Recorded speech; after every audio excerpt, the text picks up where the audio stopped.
Hey, this is Mark from Sound Matters, and today we're talking about a little piece of music history. I just stumbled across this early copy of the Rolling Stones Sticky Fingers that has the famous Andy Warhol cover design on the front with the working zipper still intact here.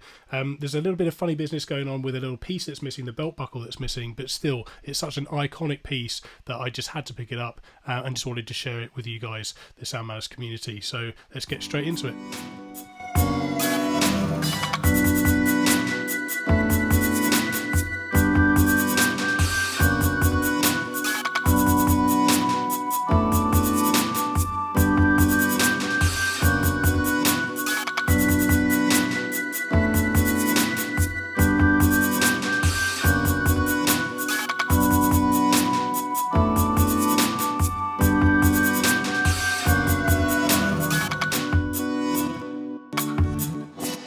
Right, so here it is, the famous cover designed by Andy Warhol. This is one of the earlier versions because of the fact that it has the working zipper on it. Now, it's a bit of a shame in that the belt buckle here has obviously got damaged and been taken off by somebody, the previous owner at some point.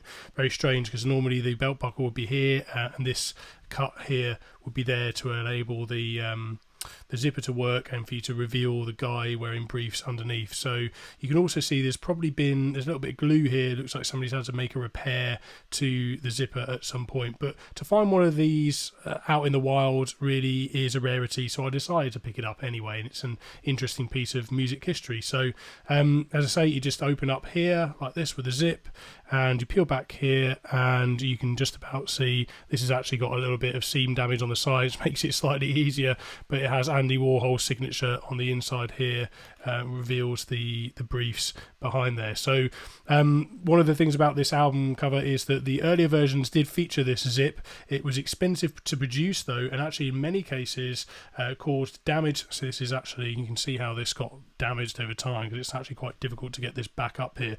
But the zip did cause damage to the vinyl, and so I think at some point they started, instead of shipping the zip higher up down here, they started peeling the zip back to where the label would be, so that if it did cause any damage in shipping, that the label would be damaged and not the grooves. So that's an interesting sort of piece of vinyl album cover history, if you like. But it was expensive to produce and did cause some damage to the record. So the novelty, after a while, I guess, wore off, and they started shipping the album without the working zipper and just the shot of the guy wearing jeans on the front. So to find one of these earlier versions of it with the working zipper is interesting.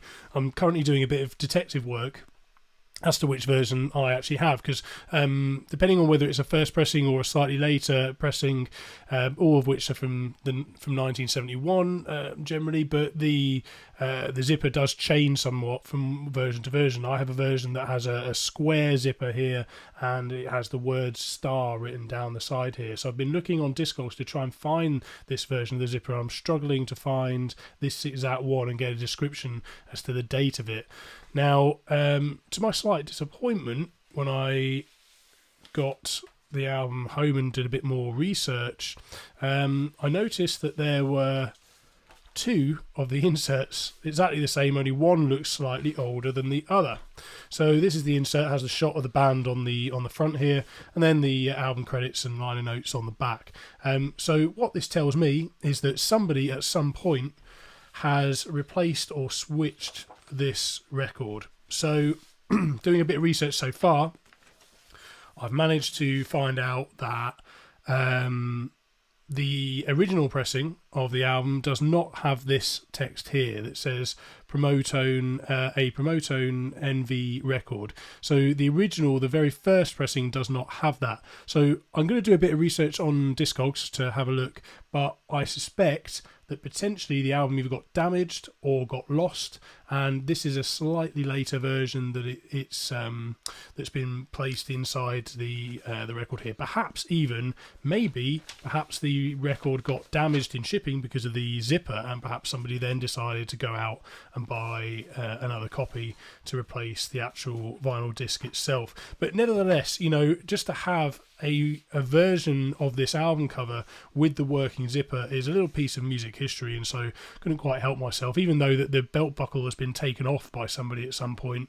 And obviously there's some funny business going on with the record swapping. It's an interesting piece of album art and pop culture from the 1970s. So interesting piece.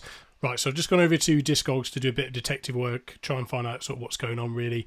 I pulled up a few different versions. Mine is on the Rolling Stones record label, both the album cover and the record, and it's obviously a vinyl copy and it's a UK pressing. That brings up most of the copies from 1971, but there are 3 versions of it that are from 1979. Now, looking at the matrix number here, all of the versions from 1971 have the matrix number COC 59100 on it. So that's the matrix number I have on both the jacket and on the album. So whatever's going on, they're both from the year 1971, which is good. There's a few different versions of it here that are listed, and it's interesting to kind of see all the different variations. So here's the master listing here, and what we can learn from that is that the very first UK pressing did not have the inscription, as it says here, a Promotone NV record on the label, and this is because the Promotone company was not founded until September 1971, and the album was actually released in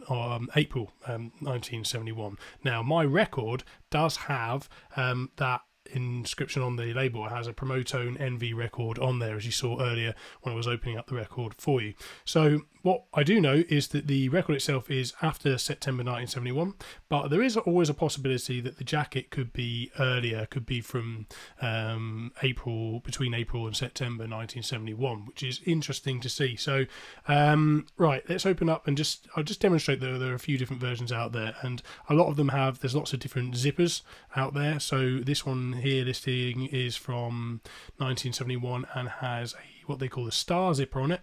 Let's just show that in a little more detail. Now mine does say star on it, which is interesting, but mine is more of a square rectangular shape, and this is what's more of a circular kind of shape design. Let's just see that a little closer up. So it says star on it, but it's much more circular. Mine is more rounded and rectangular, so it's not this particular jacket. But the label is after September 1971, so that is interesting. So the record, it could be that record. And what I can tell you is that my etching isn't exactly the same as this one, but it's close. So COC 5900A4,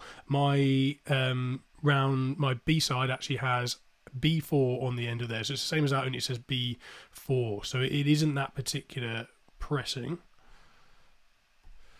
Move on to another one, and what do we got? Let's go back to the main page here. This is a small zipper cover, is what it calls, and it's more square shaped, but the zipper is much smaller, and interestingly still has the Promotone record. So again, another version from after September 1971. Let's take a look at the dead wax. And here we have A4B4, so that matches mine. There are several versions of it, is what I found in here, that have the dead wax A4B4, which tells me I guess there's a possibility that there could be a big run of records that are the same, but the jackets, depending on maybe availability of materials, may have changed from version to version. There could be a whole bunch that were printed with a different zipper but had the same pressing of the record in. That's kind of what that's telling me, but maybe somebody can shed some light on that in the comments below. So have a look at another one. And again, we've got more of a square zipper this time, so more reflecting the version that I have. And another version that has A4, B4. But this one has a square zipper with what looks like alpha etched into it. So mine says star, as I say, so it's not this particular version of the jacket at the very least. Moving on to the next one.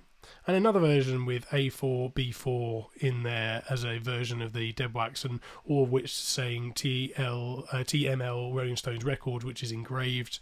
Mine has that too. Let's take a look. Nothing out of the ordinary here. The zipper more accurately reflects my version though, the square kind of shape of it. I think says that it's plain and doesn't have anything written on it. Yeah, again, so a Promotone record version. So this is after September. This isn't an original one. And the only original one I can see here is this one, which would have been for the 23rd of April 1971, and has let's just take a look at the pictures, shall we? See what the zipper looks like. It's more square shaped.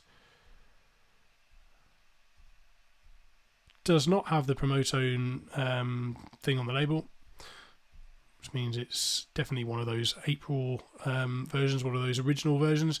And the zipper, again, looks very, very close to mine. So it doesn't say star on here. However, I have a suspicion, generally, I'm just going to conclude, that it's a April 1971 jacket with a after September 1971 record inserted into it. Now, why somebody would not just keep the, I don't know, maybe they wanted to preserve the original pressing jacket, why they wouldn't have just maybe, you know, kept the two versions of the records, why they mixed them, I don't know, but that's part of the beauty, I guess, and part of the wonder of collecting records is there's always a bit of a story to tell behind every single record. When you become kind of the custodian of that record, you take on some of that history and its mystery, and it's part of the allure in many ways. But I suspect that's what's going on, is that there's an earlier record jacket with a September 1971 record that's been inserted in there, which is interesting. Shame it's not an original, but I suspect the original was probably damaged and lost a long time ago, and either way, it's a 1971 pressing and an unusual thing to find, so pretty cool.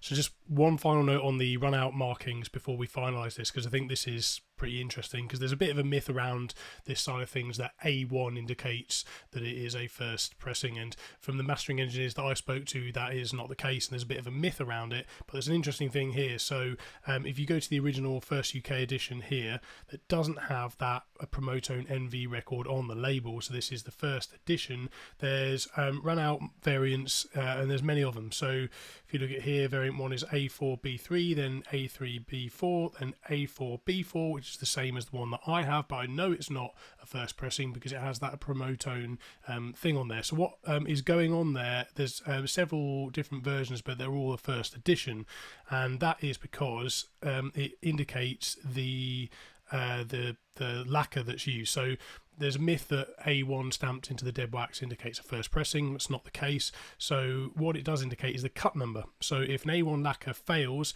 at the manufacturer, then an A2 lacquer is cut, right? So the resulting disc will be a first pressing. So when vinyl is a major release format, the mastering engineer I spoke to said that they would cut 5 sets of lacquers, A sides and B sides. Each were labelled A1 to A5 and B1 to B5. All the records that were manufactured from those would be a first pressing. So what that indicates to me is that although the lacquer number at least is the same in terms of one of those first pressing variants, is that it's not the same record. It can't be, and we know it can't be because of the label and the variant in there. So that gives us that clue and that indicator. It just goes to show how identifying first pressings can be very much a game of detective work, particularly when a lot of releases have the same matrix number, the same catalogue number. It's challenging stuff. Thank you ever so much for watching. That concludes today's video. If you've got a story to share about this particular album or the album cover, or any information that you can share with the vinyl community about this classic piece and the many different versions out there, then do let us know in the comments below. It'd be great to hear from your personal experience. Do you own a copy of this album? Are you lucky enough to own one of the ones with the working zip? I'd love to hear about your copy. What's your copy like? Let us know down in the comments below. You know, there's some slight variations between one and the other, so it's always interesting to hear what's out there, out in the wild. So thank you ever so much for watching. If you'd like to pick up any of our vinyl merch, you can head over to our merch store, and that would be great. It would really help us out. I'll put a link in the description below. There's a whole load of designs over there just celebrating the unlikely rebirth of vinyl in the digital age. So thanks ever so much once again, and we'll see you in the next video. Keep spinning.